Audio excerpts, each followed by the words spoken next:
साथियों नमस्कार, कैसे हैं आप लोग। साथियों आज एक इम्पॉर्टेंट टॉपिक अपन डिस्कस करेंगे रिगार्डिंग द चेक मैटर। साथियों अक्सर ये होता है कि हम कई बार समव्यवहार करते हैं किसी अन्य व्यक्ति से, जो कि मान लीजिए एक्स है, और इससे हमने छोटा सा अमाउंट जो है उधार में लिया।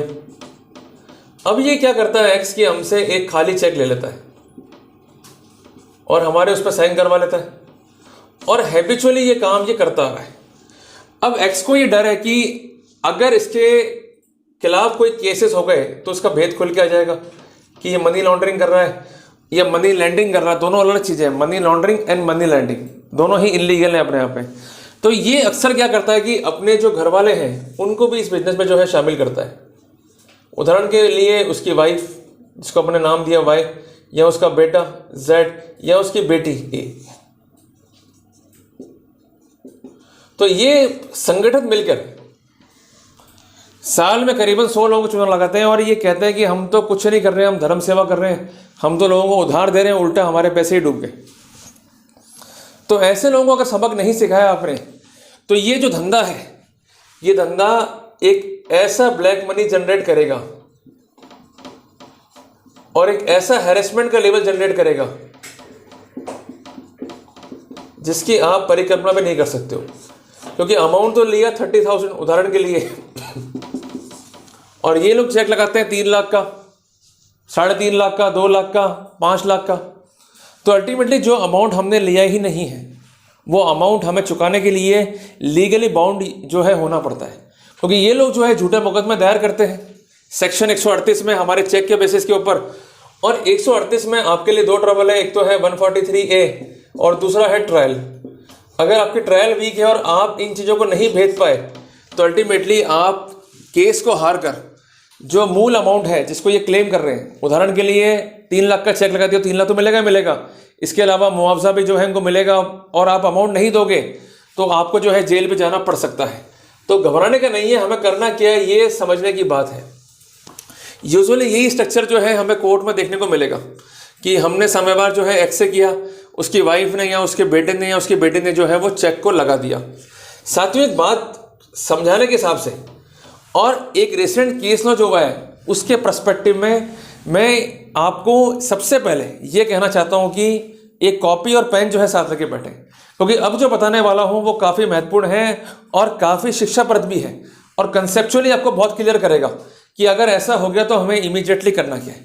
साथियों एक केस में क्या हुआ था, इसी केस का उदाहरण ले लेते हैं कि एक्स से जो है समयवार हुआ और उससे जो है 30,000 रुपये उधार लिए गए और उसको जो है एक ब्लैंक चेक जो है दिया गया, जो कि यूजुअल लिया जाता है, और इस पर साइन कर दीजिए, मान लीजिए बी ने साइन कर दिया इसके ऊपर।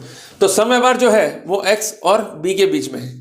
अब एक्स ने क्या करा कि ये चेक पास कर दिया अपनी वाइफ को, और इस वाई ने सबसे पहले एक लीगल नोटिस दिया बी को।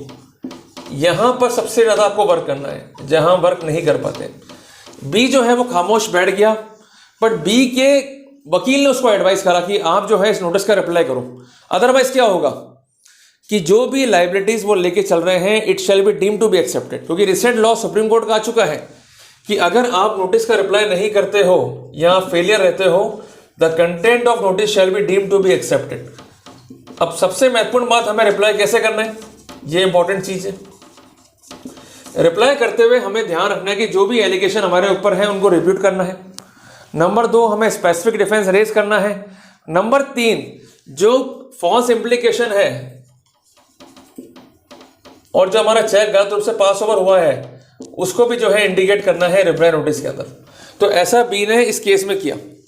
अल्टीमेटली जब ये केस फाइल हुआ, ये सम्मन हुआ, तो इसने वाई से जो है जेरे करी, जो कि एक्स की पत्नी है।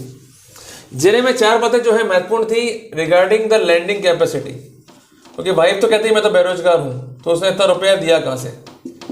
दूसरा है अकोमोडेशन कैपेसिटी, कि किसी से पैसा लेना, जैसे पति इसकी हेल्प कर रहा हो या बेटा इसकी हेल्प कर रहा हो, बेटी इसकी हेल्प कर रहे हो, तो उसने साफ मना कर दिया कि मेरी कोई भी हेल्प ना तो मुझे मेरे पति से है ना ही मेरे बच्चों से।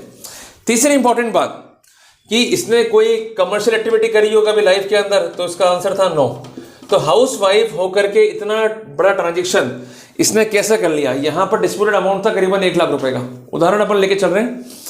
और उसके बाद सबसे महत्वपूर्ण बात कि जो एक्स इसका हस्बैंड है, इसने किसी बैंक से लोन लिया हुआ था और ये डॉक्यूमेंट लेकर जो है बी ने कोर्ट में पेश किया। तो जो खुद ही लोन लेके बैठा हुआ है और वाई को की हेल्प नहीं कर पा रहा है, तो कैसे इतना बड़ा ट्रांजेक्शन जो है यहां पर इसने किया। तो इसने यहां पर एक डाउट जो है क्रिएट किया on the financial capacity of X Y और इन दोनों के बच्चों के ऊपर।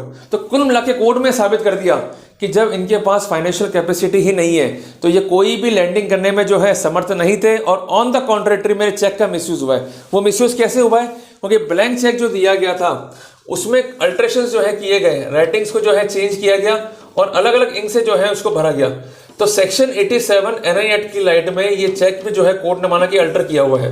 तो इन सब बातों को देखते हुए कोर्ट ने जो है बी को बरी करा और ये लिखा कि ये केस जो है मेड आउट नहीं होता और ये केस जो है फर्जी दायर किया गया है। तो साथियों, हमारे साथ भी ऐसी स्थितियां आती होंगी कि जब हमारे चेक को किसी और ने मिसयूज कर लिया या हमारा चेक कहीं और पास ओवर हो गया, चाहे वो उसकी वाइफ हो चाहे वो उसका फ्रेंड हो।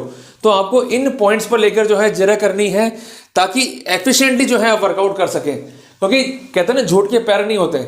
जब कोई किसी व्यक्ति की लायबिलिटी को लेगा तो उसको पूरे के पूरे फैक्ट्स जो है ध्यान में नहीं होते हैं। तो अल्टीमेटली जब आप जेरे करोगे तो रिगार्डिंग द लैंडिंग कैपेसिटी उसको आप डैमेज कर दोगे, रिगार्डिंग द अकोमोडेशन कैपेसिटी उसको आप डैमेज कर दोगे, रिगार्डिंग द कमर्शियल एक्टिविटी वो कौन सी एक्टिविटी करता है उसको लेके आप डैमेज करोगे। और सबसे महत्वपूर्ण बात कि उसने प्रीवियसली किसी बैंक से या उसके साथी ने किसी बैंक से लोन तो नहीं ले रखा, इसको लेकर भी जो है आप डैमेज कर दोगे। पर कुल मिला के आपको स्टेप क्या फॉलो करना है कि जब भी नोटिस आए तो उसका रिप्लाई जरूर करें, रिप्लाई को सॉलिड बनाएं और रिप्लाई में लिखे पॉइंट्स को आप क्रॉस में जरूर पूछें। अगर वो पॉइंट अखंडित रहते हैं, उस पर कोई खंडन नहीं आता है, तो वहां पर आपका डिफेंस जो है it is called a probabilising defence. Defence जैसे ही प्रोबलाइज होगा it create a doubt on the case of prosecution और अल्टीमेटली चेक केस जो है वो खत्म यहां पर हो जाएगा। तो कितना आसान है, केवल समझने की जो है बात है। तो साथियों, अगर आपको कुछ समझ में आया, वीडियो अच्छा लगा तो इसको लाइक और शेयर जरूर करना, मेरे चैनल को सब्सक्राइब करना। मिलते हैं एक नए टॉपिक के साथ, तब तक के लिए जय हिंद जय भारत।